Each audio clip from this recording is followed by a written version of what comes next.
Friends, आज के video में मैं आपको एक ऐसा घरेलू नुस्खा बताने वाली हूँ जिसकी मदद से यदि आपके प्लांट में फूल नहीं आ रहे हैं या पौधा बिल्कुल मरने की कगार पे है, सूख गया है, तो इस नुस्खे से प्लांट में बहुत तेज़ी से नई ग्रोथ होगी।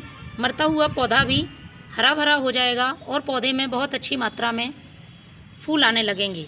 प्लांट में यदि किसी तरह का फंगस अटैक है, इंसेक्ट हैं, चींटियाँ हैं, तो वह भी दूर होंगी।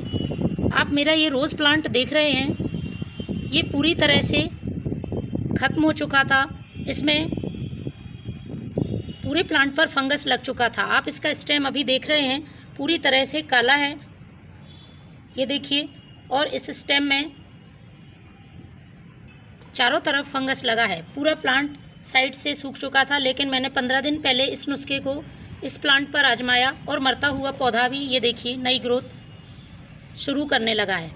तो 15 दिन बाद अब मैं दोबारा से इसी नुस्खे को इस प्लांट पर अप्लाई करने वाली हूँ, इसलिए मैं आपके साथ ये शेयर कर रही हूँ। और सिर्फ यही प्लांट नहीं, 2 से 3 रोज़ प्लांट में ये फंगस फैल चुका था। मैं आपको बताती हूँ, उनमें भी देखिए इस घरेलू नुस्खे की वजह से नई ग्रोथ शुरू हो गई है और पौधे फिर से हरे भरे होना स्टार्ट हो गए हैं। इनका एक हिस्सा लगभग पूरी तरह से ख़राब हो चुका है, लेकिन दूसरे हिस्से में नई ग्रोथ शुरू हो गई है। इन सभी रोज़ प्लांट को मैंने अलग हटाकर रख दिया था, जिससे और प्लांट्स में ये फंगस ना फैले। तो आपका प्लांट यदि स्वस्थ भी है, तब भी आप महीने में एक बार इस घरेलू नुस्खे को अपने प्लांट पर आजमाएंगे तो पौधे में किसी तरह के इंसेक्ट या फंगस नहीं होंगे।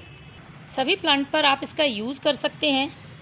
यदि प्लांट में फंगस के अलावा इंसेक्ट या फिर मिलीबग जैसी समस्या है, जो कि आमतौर पर देखा गया है गुड़हल प्लांट में हो जाती है, तो वह भी ठीक हो जाएगी और पौधे आपके हरे भरे स्वस्थ रहेंगे और अच्छी फ्लावरिंग कर सकेंगे।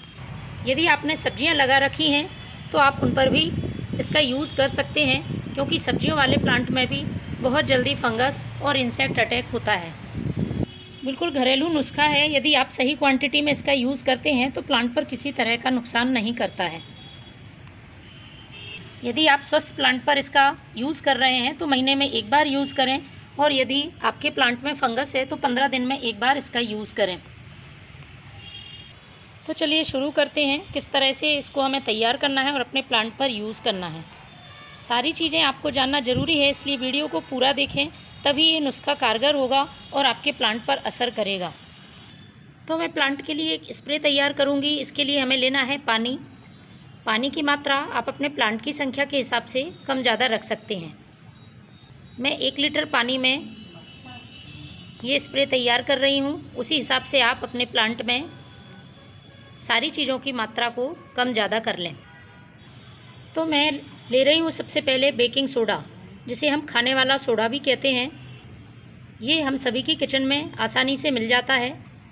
बहुत अच्छा फंगीसाइड का और कीटनाशक की तरह काम करता है, लेकिन हमारे प्लांट पे हमें इसकी ज़्यादा मात्रा का यूज़ नहीं करना है। तो 1 लीटर पानी के लिए मैं लूँगी आधा छोटा चम्मच बेकिंग सोडा। ये बेकिंग पाउडर नहीं है, इस बात का ध्यान रखें। बेकिंग सोडा और बेकिंग पाउडर में अंतर होता है।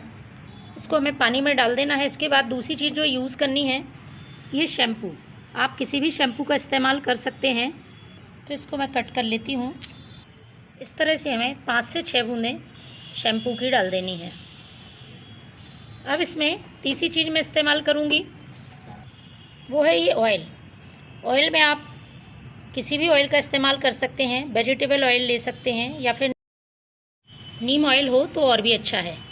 तो इसकी हमें ज़्यादा मात्रा यूज़ नहीं करनी है। 5 से 6 बूंदें हमें ऑयल की डाल देनी है। इन तीनों चीज़ों को अच्छी तरह से हमें मिक्स कर लेना है।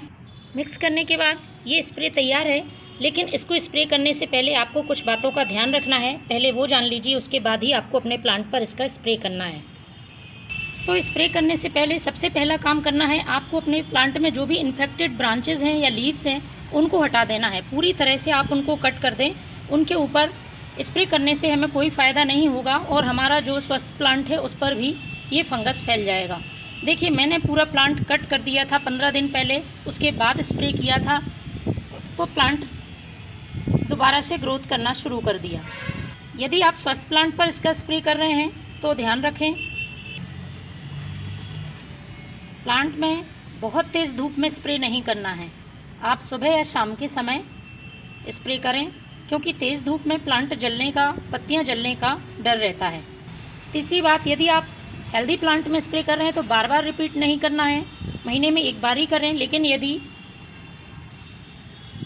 बीमार प्लांट है तो उसमें आप 15 दिन में एक बार इसका स्प्रे कर सकते हैं। तो अब ये हमारा स्प्रे जो तैयार हुआ है उसको मैं इस स्प्रे पंप में भर लेती हूँ।